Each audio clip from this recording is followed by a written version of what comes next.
Welcome to Defense Briefing.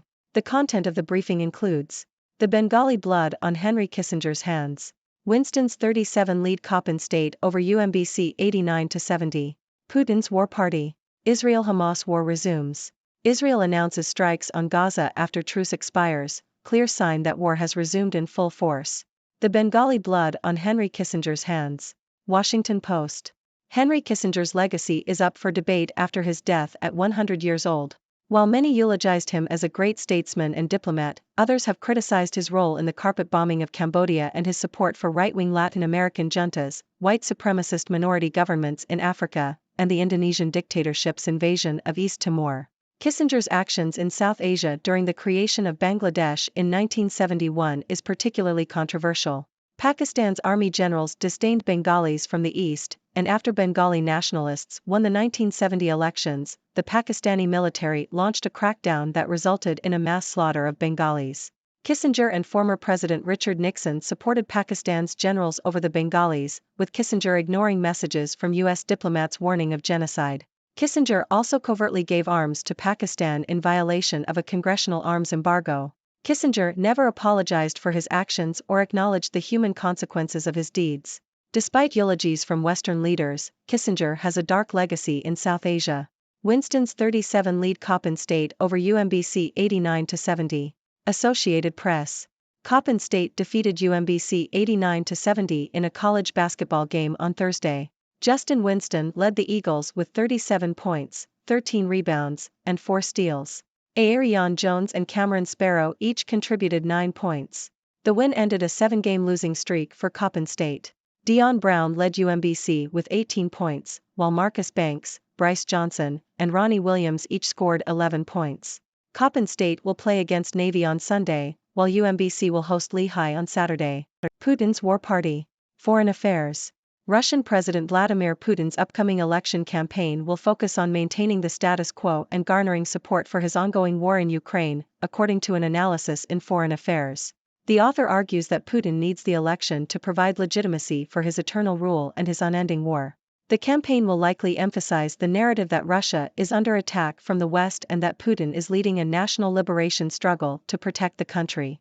The author suggests that Putin's high approval ratings are guaranteed, as the majority of Russians find it easier to accept the picture of the world imposed from above, even if it means turning a blind eye to the country's growing isolation and economic hardship. The campaign will likely focus on preserving the myth of Russia's historical greatness and the heroic sacrifice of its soldiers. The author concludes that Putin's campaign will offer the public the same model of survival that has become standard since the war began, to live against the backdrop of war, without paying attention to it and wait for victory in whatever form the president someday chooses. Israel-Hamas war resumes. Associated Press. A temporary ceasefire between Israel and Hamas has expired, raising the possibility of renewed fighting. The truce, which lasted for 7 days, ended without word from mediator Qatar on an extension. During the truce, Hamas and other militants in Gaza released over 100 hostages, mostly Israelis, in exchange for the release of 240 Palestinians from Israeli prisons. The ceasefire had been extended multiple times despite international pressure for it to be upheld as long as possible. The expiration of the ceasefire comes after weeks of Israeli bombardment and a ground campaign that has led to a humanitarian crisis in Gaza.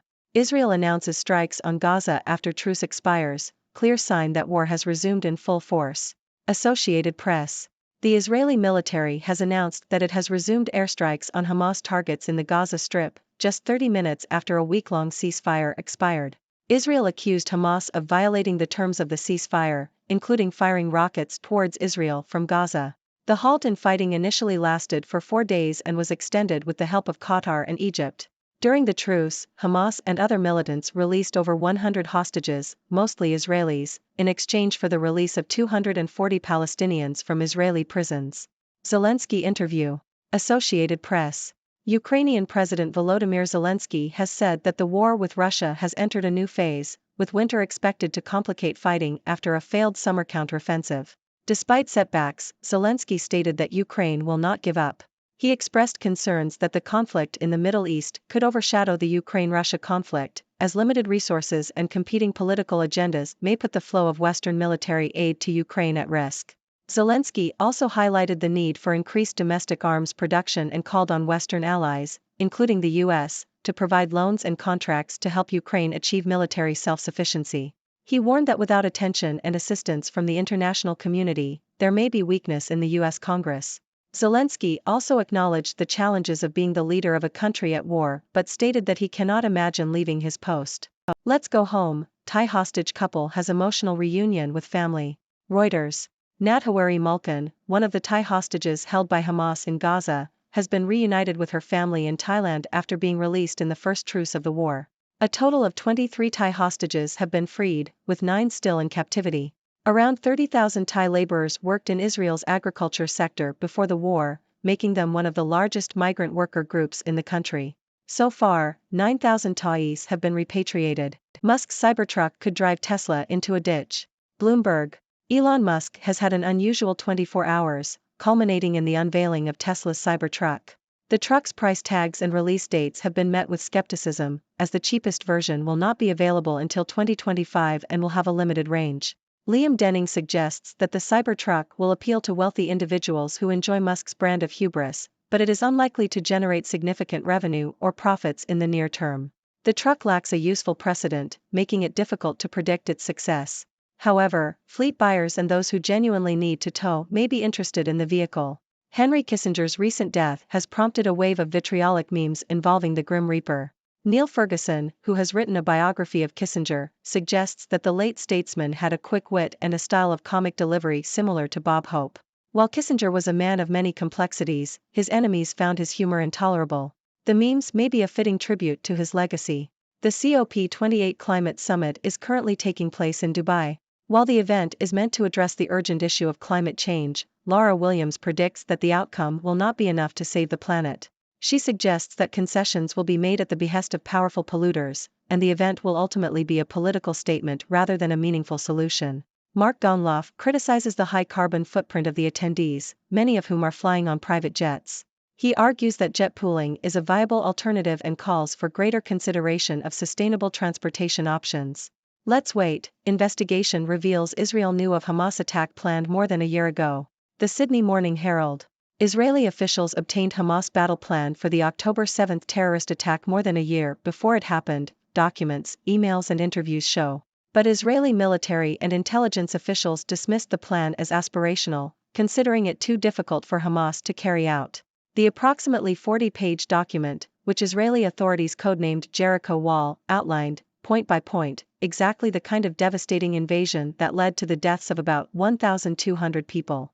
The translated document, which was reviewed by the New York Times, did not set a date for the attack, but described a methodical assault designed to overwhelm the fortifications around the Gaza Strip, take over Israeli cities and storm key military bases, including a division headquarters.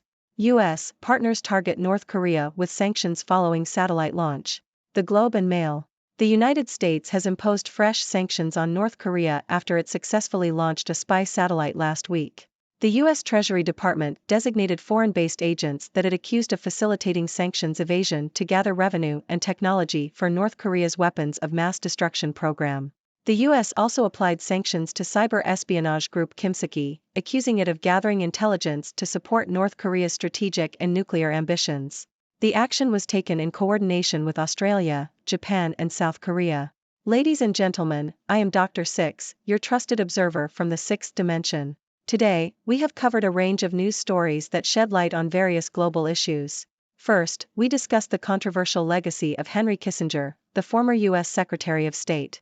While some eulogized him as a great diplomat, others criticized his involvement in atrocities such as the carpet bombing of Cambodia and support for oppressive regimes. His actions in South Asia during the creation of Bangladesh in 1971 are particularly contentious. Kissinger's refusal to acknowledge the consequences of his deeds highlights the dark side of his legacy. Moving on, we reported on a college basketball game where Coppin State defeated UMBC. Justin Winston stole the show with a remarkable performance, leading his team to victory. This one ended a long losing streak for Coppin State, and it's always great to see an underdog prevail. Next, we delved into the upcoming election campaign of Russian President Vladimir Putin. The analysis suggests that Putin aims to maintain the status quo and garner support for his ongoing war in Ukraine. The campaign will likely focus on portraying Russia as under attack from the West, perpetuating a narrative of the country's historical greatness. The author argues that Putin's high approval ratings are a result of the majority's acceptance of the world imposed from above, despite growing isolation and economic hardships. In the Middle East, a temporary ceasefire between Israel and Hamas has expired, reigniting the possibility of renewed fighting.